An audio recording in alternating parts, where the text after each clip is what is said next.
What's up teman gue, kembali lagi bersama gue BJ dari Gadget Whisperer. Kali ini kita ngebahas mengenai performa dari Pocket 3 yang teman-teman mungkin udah pada pegang sekarang, tapi mungkin masih belum tahu apa sih potensi dari Pocket 3 ini. Dan saya akan bandingkan side by side dengan Pocket 2 dan kita akan saksikan setelah yang satu ini.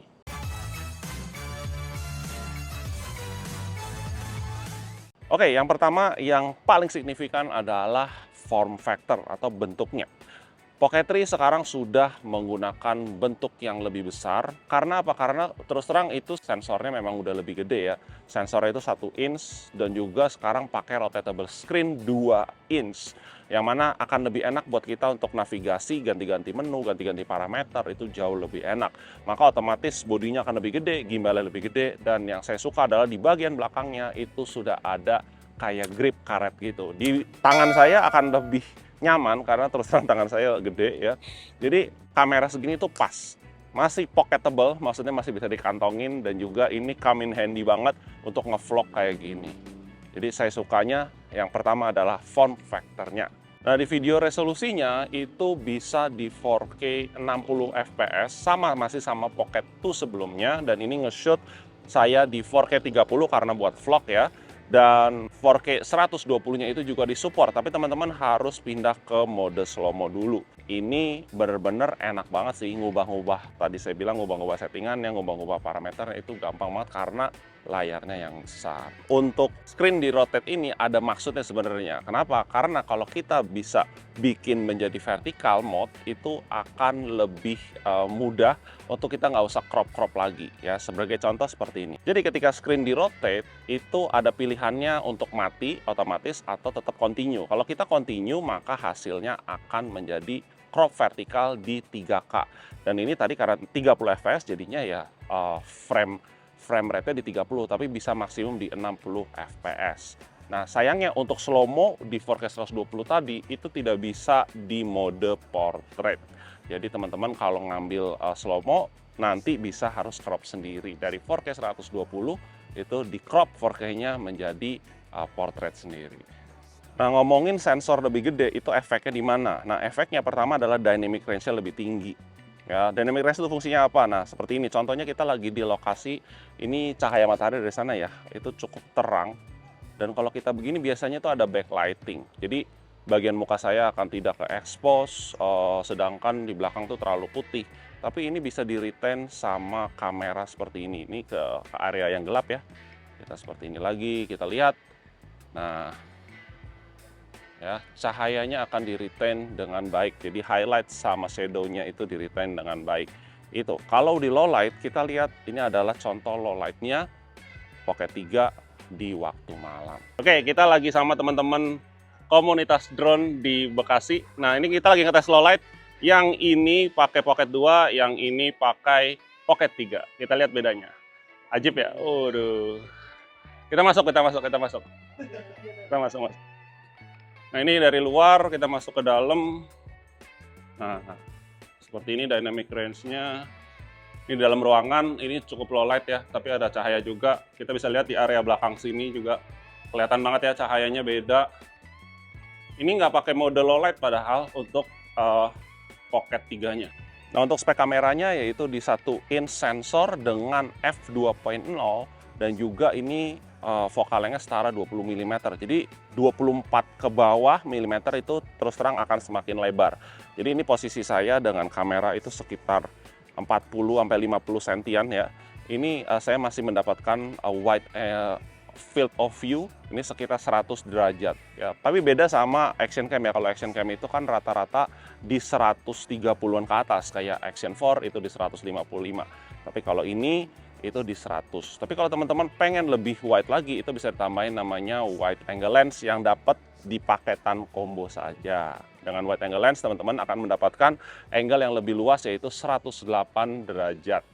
Dan kita akan coba di sini ya. Ingat ya, ini sekitar segini, ini pakai standarnya, belum pakai wide angle lens. Kita pasang wide angle lensnya. Nah, ya, dia nambah sedikit ya, nambah 8 derajat. Ya, kalau saya lepas segitu, ya kita bisa lihat di sebelah mana ya? Sebelah sini, ya sebelah sini tuh ada warna biru tuh tas.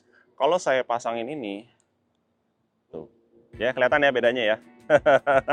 Jadi wide angle lens nambah dari 100 derajat ke 108 derajat. Oke, tadi seperti yang saya sudah jelasin kalau dia sudah punya mic ada 3 ya. Jadi ada kanan kiri dan juga belakang, dan itu fungsinya bisa stereo juga. Tergantung kita mau directional seperti apa, mau front, back atau all. Nah, sekarang saya merekam menggunakan DJI Mic 2 yang ada di dada saya, maka area sini tuh lebih terisolasi. Padahal ini lumayan berisik ya. Kalau nggak percaya ini saya matiin ya.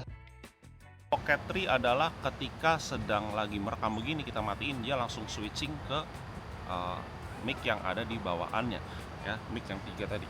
Ketika saya nyalain lagi, di sini kalian bisa bedain ya. Nah, ketika sudah saya nyalain, saya terkoneksi lagi, maka mic suara input audionya dari dada saya sini, dari mic 2-nya. Gimana? Beda banget ya. Ngomongin soal baterai ya, baterainya ini sudah ada 1300 mAh di sini. Jadi on spec itu bisa 160-an menit untuk rekaman di 1080 dengan 24 frame per second. Untuk yang creator combo akan mendapatkan battery pack atau battery handle seperti ini yang fungsinya bisa sebagai tuntukan tripod juga, dan ini ada baterainya. Dan konon ini bisa menambahkan baterai sekitar 60%. Pasti ini kalau pasang sampai klik ya.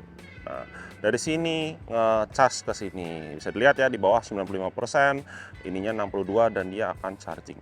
Untuk ngecas sangat-sangat cepat, dia hanya membutuhkan 18 menit untuk 80% dan fullnya 32 menit. Oke, sekarang saya ngerekam dengan Active Track yang baru, Active Track 6.0 di Pocket 3. Jadi Pocket 3 ini bisa ngerekam Active Track-nya itu di frame rate yang tinggi, yaitu 60 fps. Sementara yang sebelah sini, itu Pocket 2 masih 30 fps. Dia tidak sanggup ke 60 fps. Seperti yang kita lihat, ini bisa gerak. Nah, di bagian sini tadi sempat lost ya di Pocket yang kedua. Padahal gerakan saya biasa aja. Ini masih pelan ya. Nah, di sini bisa dilihat trackingnya lost lagi untuk Pocket 2, sementara Pocket 3 di sini masih aman. Mungkin pengaruh cahaya juga dari belakang, saya nggak tahu. Tapi saya kalau ke sini, oke, dia sudah tidak bisa ngedeteksi lagi ya. Jadi perbedaannya yang signifikan adalah di situ.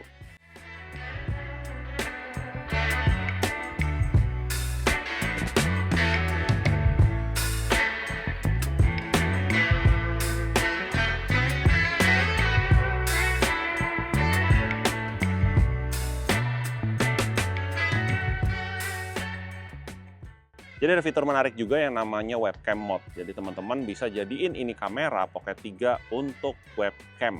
Nah, bedanya di mana nih? Bedanya dia angle-nya tentunya lebih lebar dari webcam biasa, untuk low light-nya juga bagus, dan bisa tracking. Caranya gimana? Teman-teman tinggal ambil dudukan tripodnya yang kecil ya, tripod handle, kita pasang, dan kalau bisa ada tripod juga supaya dia tidak jatuh, dan colok Type-C-nya ke laptop. Setelah dicolok, langsung aja kita tinggal buka zoom salah satunya, dan kita langsung bisa milih mau pakai kamera bawaan laptop atau dari pocketnya.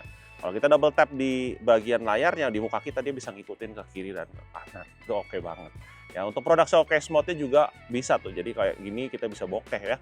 Itu bener-bener come in handy. Jadi satu kamera bisa ngelakuin banyak hal. Saya rasa ini worth it banget untuk dibeli. Oke, yang ini adalah fungsi gimbal ya. Jadi basically ini gimbal bisa naik turun, bisa kiri ke kanan ya, dan juga bisa recenter. Kalau kita klik 2 kali dia akan recenter. Nah, kalau kita klik 3 kali dia akan menghadap ke belakang ya, atau selfie mode. Kita klik 3 kali lagi ngadep ke depan. Tapi fungsi gimbal ini bisa menjadi zoom. Jadi kalau kita tap di kanan sini itu berubah, jadi kalau kita majuin itu zoom. Untuk 4K zoomnya sampai 2 kali. Kalau untuk 2,7K itu zoomnya bisa 3 kali ya. Untuk 1080 itu zoomnya bisa sampai 4 kali. Nah, gunakan juga memory card yang sudah disupport ya. Kalau saya menggunakan SanDisk Extreme aja udah cukup. Jadi tidak perlu SanDisk Extreme Pro sebenarnya, tapi kalau teman-teman mau juga boleh. Jangan menggunakan brand lain. Kenapa? Karena beberapa kali ada yang tidak kompatibel. Kalau saya menggunakan SanDisk Extreme yang belinya sudah pasti ori, ada di eraspace.com. Jadi kurang lebih seperti itu ya teman-teman. performa dari Pocket 3. Jadi buat teman-teman yang masih ragu untuk beli ya, saya rasa sih video ini sudah menjelaskan bahwa ini layak banget untuk dibeli. Untuk teman-teman yang pengen beli, belinya di mana? Ini tersedia di DJI Official Store yang ada di beberapa mall ya, di Jakarta, ada di Tangerang, ada juga di Surabaya, di Medan, dan baru buka nanti ada di Makassar. Untuk Urban Republic akan menyusul juga, dan juga Erafone dan iBox. Untuk teman-teman yang mau beli online, ada juga di Tokopedia Official Store, ada di Shopee, ada juga di Blibli. Nah, teman-teman yang pengen tahu harganya, ada dua macam paket penjualan. Yang pertama adalah standar combo dengan harga 8,2 juta. Teman-teman akan mendapatkan kamera, ada juga dudukan tripodnya, dan juga kabel, dan juga tidak lupa ada yang namanya casing yang hard case gitu ya. Tapi kalau untuk yang paket creator combo di harga 10,5 juta, teman-teman akan mendapatkan lebih, yaitu dapat battery pack atau battery handle, ada juga yang kita sebut tripod mini, dan yang paling keren adalah kita dapetin DJI Mic 2-nya. Ini dapat satu. Dan DJI Mic 2 ini sebenarnya bisa connect ke dua piece ya, transmitter. Nanti kalau udah dijual terpisah akan bisa dibeli juga. Dan ini sudah ada built-in receiver-nya. Teman-teman dukung terus The Gadget Whisperer. Terima kasih sudah subscribe juga, dan juga jangan lupa share ke teman-temannya gimana cara menggunakan Pocket 3. Sampai ketemu di video selanjutnya bersama saya DJ dari The Gadget Whisperer.